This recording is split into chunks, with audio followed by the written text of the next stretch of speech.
Entre nous, Hassan, la liberté d'expression, nous aussi, on n'en a rien à secouer. Business is business. C'est du moins ce qu'aurait pu dire François Hollande sur le perron de l'Elysée mercredi dernier au président iranien Hassan Rouhani. Les gouvernements passent, mais se ressemblent. Pas de jaloux. Sarko avait accueilli Kadhafi, ce sera le président iranien pour flamber. La bonne nouvelle, c'est que la France va se faire un max de blé. Car si le président iranien est venu serrer la main d'Hollande, croyez-moi, ce n'est pas uniquement pour rencontrer la brillantissime Julie Gaillet. Ainsi, la France a vendu quelques 114 Airbus à la République islamique iranienne. Cocorico, autant dire que le coq n'a jamais aussi bien chanté les pieds dans la mer.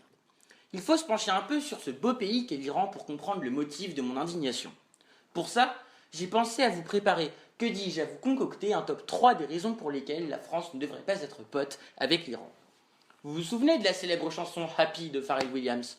Oui, ce tube qui a fait chanter et danser dans le monde entier l'amour des habitants pour leur ville.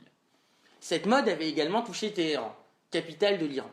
Malheureusement, le gouvernement n'avait pas apprécié. Tant pis pour lui, on a envie de dire. Sauf que la République islamique, lorsqu'elle n'apprécie pas, elle condamne les participants au clip à des peines de prison ferme et à 91 coups de fouet avec sursis. Ok François, on te pardonne. Tu as sûrement dû te dire que l'Iran essayait de se montrer clémente avec le sursis pour les coups de fouet. Écoute donc le second. Pour vous, mesdames, que diriez-vous si demain vous ne pouviez plus voyager comme vous l'entendez?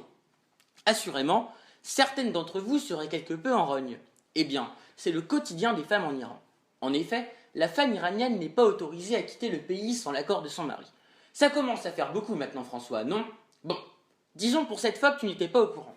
Allez, un dernier. En 2011, et pendant le ramadan, les internautes iraniens avaient organisé une grande bataille d'eau dans un parc à Téhéran pour se rafraîchir.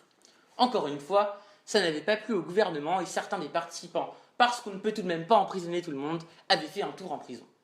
Là, François, ça ne va plus du tout.